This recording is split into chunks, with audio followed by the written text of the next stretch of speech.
नमस्कार, मैं राजेश और आप देख रहे हैं नितिन सुपरस्टार। आज हमारे साथ एडवोकेट श्याम बिहारी प्रजापति जी हैं और सीएनटी एक्ट और पेशा एक्ट पर आज हम बातचीत करेंगे, क्योंकि आज पेशा एक्ट अधिनियम का दिवस भी है। लोग आदिवासी समुदाय के लोग इस पर लगातार मांग करते रहे हैं कि झारखंड में पेशा एक्ट लागू हो, लेकिन कहीं ना कहीं कोई अड़चन होने के कारण लागू नहीं हो पाया। आज उन्हीं से हम जानने की कोशिश करते हैं कि पेशा एक्ट आखिर झारखंड में क्यों नहीं लागू हो रहा है। और अभी हम सीएनटी पर भी बात करेंगे। फिलहाल हम सीएनटी से बात करते हैं कि सीएनटी आज लागू होने के बावजूद भी आदिवासियों के जो ज़मीन है या फिर उससे जुड़े जो समस्याएं हैं वो अधिकतर बढ़ती जा रही है। हम इनसे जानने की कोशिश करते हैं कि सीएनटी एक्ट आखिर क्या मुद्दा रहा है सरकार के लिए और आदिवासियों के लिए क्या समस्या रही है। सबसे पहले स्वागत है हमारे नीति सुपरस्टार। सीएनटी झारखंड में 1908 से लागू है, लेकिन उसके रहने के बावजूद भी समस्या बरकरार है। क्या कहेंगे? देखिए, सबसे पहले आपके चैनल के माध्यम से आज पेशा एक्ट का जो है दिवस आज मनाया जा रहा है।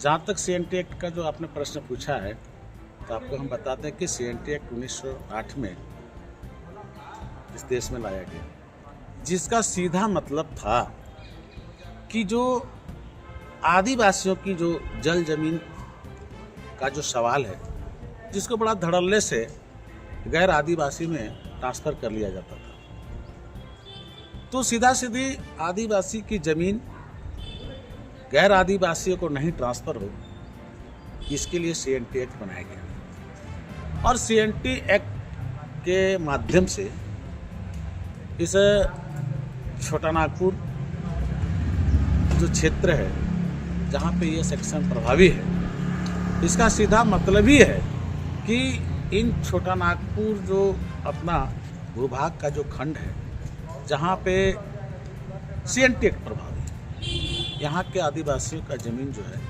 वो दूसरे जाति को, जो गैर आदिवासी है, उसको ट्रांसफ़र नहीं होना है। समस्या की बात जहाँ तक है, तो हम आपको बता दें कि देखिए, कानून तो आदिवासियों की संरक्षा और उसके हित के लिए ज़रूर बनाया गया है, लेकिन आज आप देखेंगे तो हमको नहीं लगता है कि ये सीएनटी एक्ट प्रभावी है, क्योंकि आप तो आए दिन देख रहे हैं यहाँ पे जो है आदिवासियों का ज़मीन या फिर ऐसे ज़मीन जिस पर सीधा सीधी निषेधाज्ञा लगा हुआ है, लोग अब ट्रांसफ़र कर ही रहे हैं। अब इसमें सरकार की उदासीनता है। अगर कहीं न कहीं आदिवासियों का ज़मीन ट्रांसफ़र हो रहा है गैर वैधानिक तरीके से, तो ये नियंत्रण का मामला है और नियंत्रण सरकार के हाथ में है। तो हमको लगता है कि सीएनटी एक्ट बना आदिवासियों के हित के लिए, लेकिन इसका सीधा सीधा फ़ायदा आज जो है सो दूसरे लोग उठा रहे हैं। हम आपको एक बात बताते हैं, बहुत ज़्यादा एक्सप्लेन नहीं करके, आइए ज़्यादा एक्सप्लेन नहीं करके आज आप देख लीजिए, झारखंड प्रदेश में 81 सीटें हैं। 81 सीट में 28 सीट जो है आदिवासी आरक्षित है, 9 सीट जो है यहाँ पे हरिजन के लिए आरक्षित है। तो 28 और 9 37। आप बगल में ले लीजिए मांडर विधानसभा। मांडर विधानसभा आदिवासी सीट आरक्षित है, और आदिवासी सीट आरक्षित करने का मूल उद्देश्य यही था कि जिस भूभाग में बहुसंख्यक आबादी रहते हैं आदिवासी, ऐसे आदिवासियों का जो आर्थिक, सामाजिक, राजनीतिक जो दयनीय दशा है, उसको सुधारने के लिए, उसमें परिवर्तन लाने के लिए, और उस भूभाग में रहने वाले आदिवासियों को उसके आर्थिक और सामाजिक और राजनीतिक जो विकास है उसमें उसको अधिकार मिले, इसके लिए जो सीट सुरक्षित किया जा रहा था। लेकिन आज क्या हो रहा है, आज आप देख लीजिए मांडर विधानसभा में जाके, हमको लगता है कि कहने का तो आदिवासी सीट जो है सो आरक्षित है, लेकिन माननीय विधायक जी का मैक्सिमम जो विधायकी फंड है उसका जो है आज अभिकर्ता, उसका जो ठेकेदार है वो आदिवासी नहीं है। तो आप समझ लीजिए कि कितना प्रभावी है।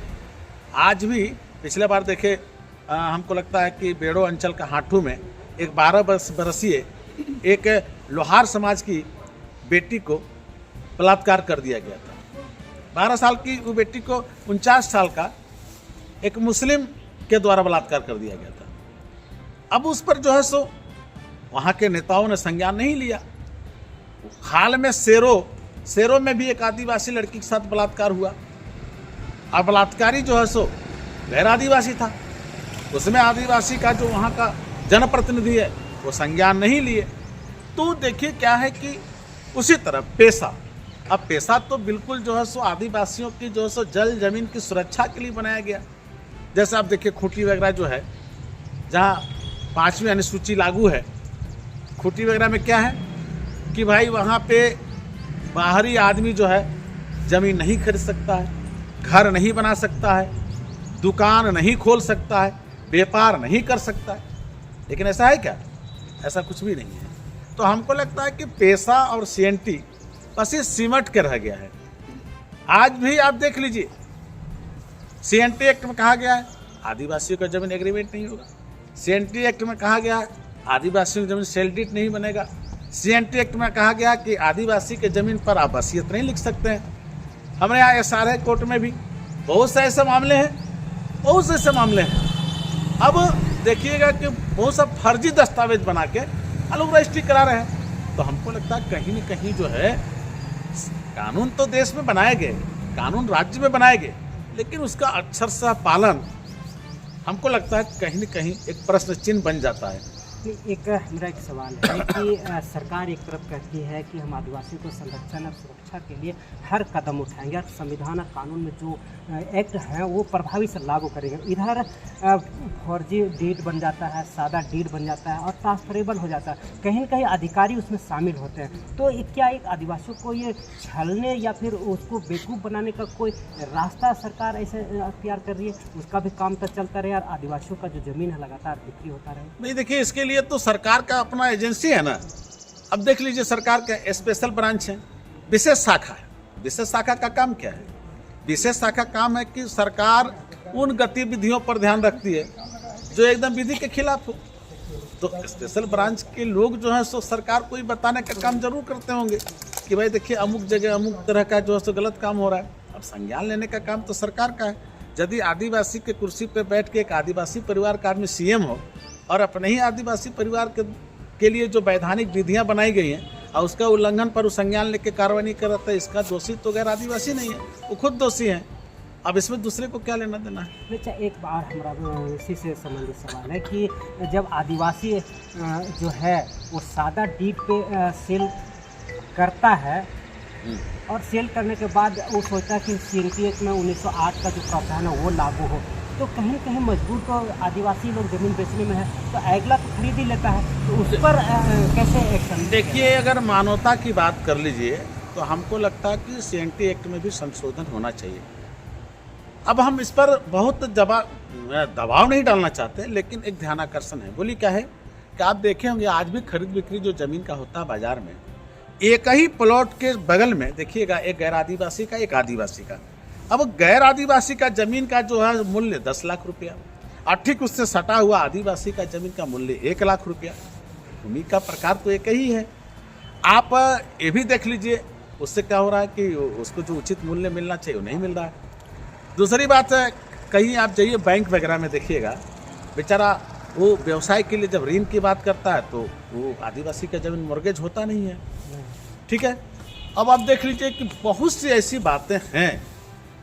हमको लगता है कि CNT एक्ट रहने के कारण आज हमको लगता है कि आदिवासी परिवार का भी जो है जल जमीन का जो प्रभाव है वो गैर आदिवासियों के तुलना में कम है।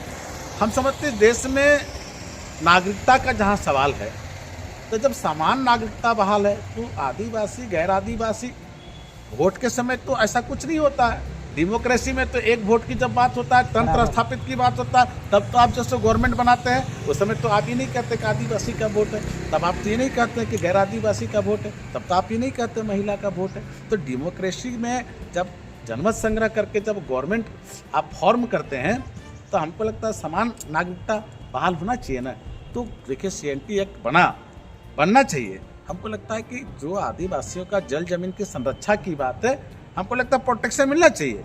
लेकिन अगर उस विधि को कोई धजिया उड़ा रहा है तो हमको लगता है इसका सीधा सीधा दोषी कोई है वो राज्य सरकार है। अब इस पर राज्य सरकार को पहल करना चाहिए। इस पर तो राज्य सरकार को कोई बैंड नहीं लगा है। अब आप वैधानिक अगर काम नहीं कर पाते हैं, अपने समाज के हित के लिए अगर कदम नहीं उठाते हैं, तो ये आदिवासी समाज के लोगों को विचार करना चाहिए किस राज्य में हम कैसा तंत्र स्थापित करें, कैसा सीएम हम लाएं जिससे कि हमारा परिवार, हमारा समाज और हमारा गांव का विकास हो। उसमें तो किसी प्रकार कोई आपत्ति नहीं है। नहीं, पेशा एक्ट पर हम CNT एक्ट पर तो ठीक है, सरकार जवाबदेह है, लेकिन पेशा एक्ट जो है वो लगातार आदिवासी इसका लागू करने के लिए हमेशा प्रेशर बना रहे हैं, लेकिन कहीं न कहीं कुछ गैर आदिवासी जिसको कहते हैं कन्वर्टेड, वो लोग 6ठी अनुसूची का मांग लगातार कर रहे हैं और उसमें वोटिंग सिस्टम है, इसका लोग विरोध कर रहे हैं और आज वही लोग ज़्यादातर 6 शेड्यूल जो है उसको लागू करने की बात कर रहे हैं। तो पेशा एक्ट में 6 शेड्यूल का क्या प्रावधान है? देखिए, अब धर्मांतरण की बात है और अगर फंडामेंटल राइट और 6 शेड्यूल की बात करिएगा, इसमें बहुत सा विवाद है। दृष्टांत को उजागर करते हुए इस पर अगर एक्सप्लेन करने की कोशिश करिएगा तो आप पाएंगे कि वैधानिक रूप से बहुत सी त्रुटियां हैं। कभी कभी परिवार जो है विधि से नहीं चलता है, और ख़ास करके जहां धर्म मानने और मनाने का बात है, तो हमको लगता है कि अगर स्व इच्छा से कोई धर्म अगर किसी को मान लेता है तो उसका अपना विवेक है। भारत के संविधान में तो कहीं नहीं है कि हम जो है सो किसी धर्म को नहीं माने। हाँ, लेकिन अगर उसको बाजबरन अगर उसको मनवाया जाता है तो हमको लगता है वैधानिक रूप से कहीं न कहीं गड़बड़ी पैदा हो रहा है। इस बिंदु पर जो भी देश के अंदर कंडिकाएँ बनाई गई हैं, जो भी देश के अंदर विधियाँ बनाई गई हैं, हमको लगता है इस बिंदु पर जो है सो संज्ञान लेते हुए उस पर आवश्यक कार्रवाई करना चाहिए ताकि समरसता बना रहे। तो ये जो पेशा एक्ट जो लगातार कर रहे हैं, तो लागू क्यों नहीं हो रहा है? सरकार की कहाँ अड़चने आ रही हैं? देखिए, अब आपको हम एक लाइन में बताते हैं। विधि निर्माण कहाँ होता है? विधानसभा में। विधि का निर्माण कहाँ होता है? लोकसभा में। तो विधि का निर्माण लोकसभा में, विधि का निर्माण विधानसभा में होता है। तो जिस एक्ट को, जिस नियम को, जिस कानून को आप विधानसभा में बनाते हैं, अगर वही कानून को अगर प्रभावी रूप से आप राज्य के अंदर नहीं लागू करा पाते हैं, तो कहीं न कहीं निश्चित रूप से जो ब्यूरोक्रेसी में बैठे लोग हैं उस पर आपका नियंत्रण नहीं है। तो ब्यूरोक्रेसी में आज जो भ्रष्टाचार बढ़ा है, ब्यूरोक्रेसी में आज जो वैधानिक काम के खिलाफ जो है लोग काम कर रहे हैं, तो इसका सीधा श्रेय कहाँ जाता है? सरकार के ऊपर जाता है। नियंत्रण करने के लिए ना मुखिया का चुनाव होता है। तो हमको लगता है कि राज्य के अंदर जो है अच्छा विधि अगर बनाई जाती है तो उसको अक्षर से पालन करने के लिए ब्यूरोक्रेसी को नियंत्रण में रखना होगा, तब तो विधि का पालन होगा। तो हमको लगता है इस बिंदु पर ज़्यादा नहीं कुछ कहते हुए, हमको लगता है कि जो भी CNT एक्ट हो, चाहे पेशा एक्ट हो, जो भी इस राज्य के अंदर कानून लाया गया, इस कानून में कहीं कोई गड़बड़ी अगर दिख रहा है या उसके आलोक में अगर कहीं कोई काम नहीं हो रहा है, तो इसका सीधा सीधी जिम्मेदारी जो है राज्य सरकार के जो सक्षम विभाग हैं उनके ऊपर जो है सो ये जाता है कि भाई वो कैसे इसका निष्पादन करें, कैसे इसको प्रभावी रूप से लागू करें। अब ये मैया समान योजना जो सरकार का काया पलट करने का काम के दूसरी बार प्रचंड जीत करके आई और अच्छा सरकार बनाई। मैया समान योजना 11 तारीख को आने का था, लेकिन अभी तक आया नहीं। 28 तारीख को फिर बोलिए। मैया समान योजना बहुत सारी महिलाओं का दर्द का कारण बना। क्या करिए? देखिए, अब मैया समान योजना आपको हम बता दें कि पश्चिम बंगाल में 1000 रुपया का जो आज सम्मान वहाँ भी चल रहा है महिलाओं के लिए। आपको लगता है एक लंबे समय से चल रहा है पश्चिम बंगाल में, लेकिन हम इस बात को आपको बता देना चाहते हैं, मैया समान योजना झारखंड में लाया गया, इससे खुशी का बात और बड़ा क्या हो सकता है कि महिलाओं के लिए जो सम्मान योजना जो लाया गया, लेकिन ये बड़ा उतावलेपन में भी कहीं कहीं कुछ हो जाता है। जैसे अब आपको हम बताते हैं, 1000 मैया समान के लिए लाया गया। जब भारतीय जनता पार्टी के लोग सर्वे कराने लगे कि हम जो है 2100 रुपया देंगे, तो चढ़ बढ़ के राज्य सरकार तुरंत घोषणा कर दी कि हम 2500 रुपया देंगे। ये तो रेस में हुआ ना। लेकिन ये आप समझ लीजिए कि 2500 का बात तो आप कह दिए। मेरा मानना था कि यदि मैया समान योजना को 1000 की बात कही गई थी और भारतीय जनता पार्टी के लोग अब उसको ये भी नहीं कह सकते कि राज्य सरकार को अधिसूचना जारी हुआ था। भारतीय जनता पार्टी तो पॉलिटिकल मंच से इसका जो है घोषणा किए थे, अभी वो लागू हुआ नहीं था या होना भी नहीं था, क्योंकि ये तो राज्य सरकार की तो अधिसूचना जारी होती है। तो हमको लगता कि 2500 ही जो रेस में बोले, ठीक है बोल दिए, लेकिन आज जो पिछले 40 साल से इस राज्य के अंदर जो बूढ़ा, वृद्धा, विधवा और जो विकलांग जो है 1000 पेंशन लेके आज जो जिसको ज़रूरत है, आज बेचारा जो रोजमर्रा का ज़िंदगी जी रहा है, हमको लगता है कहीं न कहीं मैया समान योजना का 2500 के साथ साथ हमको लगता है कि उस बिंदु पर अगर 1000 को 2000 कर दिया गया होता, वृद्धा, विधवा, विकलांग, तो जरा कारगर सिद्ध होता। तो यहाँ तो जो पिछला चुनाव हुआ वो रेस में हुआ, प्रतिस्पर्धा में हुआ, जनता कहीं न कहीं फंस गई। अब तो झारखंड के लोग तो आप जानते ही हैं, झारखंड में तो है कि सबसे बड़ा प्यारा पैसा है। झारखंड में तो राजनीति यहाँ पे जो है बुद्धि, विवेक और यहाँ पे जो है सो काम के आधार पर नहीं होता। जो पैसा देगा लोग उसको वोट। देखिए, जनता भी दोषी है।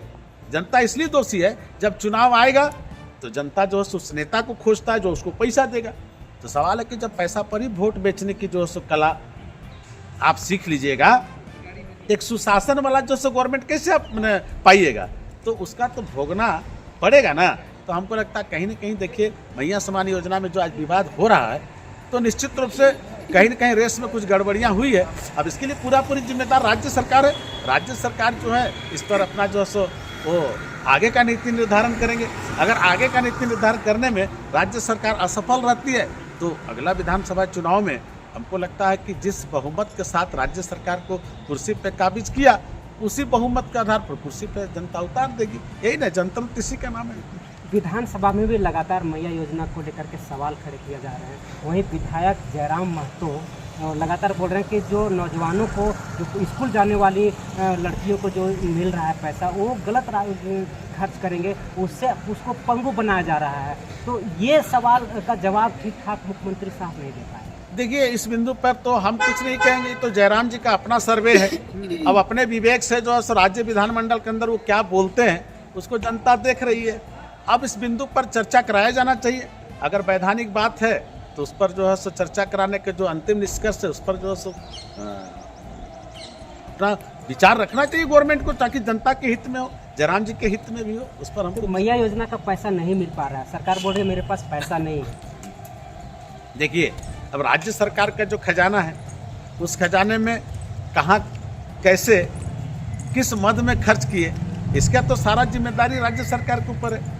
तो हम लोग तो भाई अब राज्य सरकार का जो ट्रेजरी है, अब उसका तो हम वित्त मंत्री हैं नहीं, इसलिए हम अक्षर से ये नहीं कर सकते हैं। लेकिन हाँ, अखबार के माध्यम से या आकलन के माध्यम से या आर्थिक दशा राज्य के अंदर जो वित्तीय व्यवस्थाएं हैं, उससे ये लगता है कि कहीं न कहीं गड़बड़ी माने रेस में हुआ है।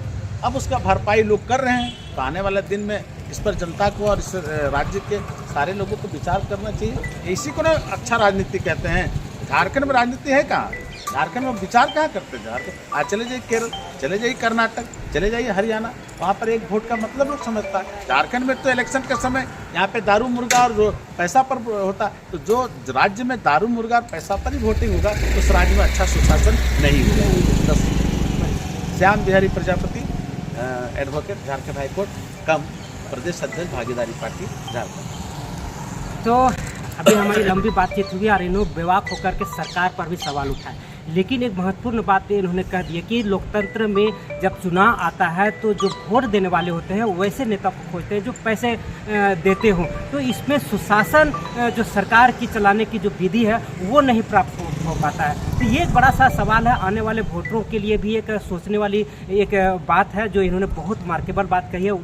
फिलहाल पेशा एक्ट और CNT एक्ट कहीं न कहीं सरकार को लागू करने में उनकी जवाबदेही है, और कहीं अगर उसके साथ गड़बड़ी हो रही है, समस्याएं उत्पन्न हो रही है, तो सारा जवाबदेही सरकार पर इन्होंने कहा। अब देखना ये होगा कि यह आज पेशा एक्ट दिवस है और इस दिवस को लेकर के सरकार क्या रणनीति बनाती है, और इसको लेकर के जो लगातार आदिवासी लागू करने के लिए झारखंड में प्रेशर बना रहे हैं, आंदोलनरत हैं, क्या ये लागू हो पाता है या नहीं, ये एक बड़ा सा सवाल शुरू से बना हुआ है। फिलहाल हमारे साथ जुड़े रहे, लगातार हमारे साथ इन समस्याओं को सुनने और समझने के लिए हमारे साथ जुड़े रहे। न्यूज़ 365 राजेश के साथ।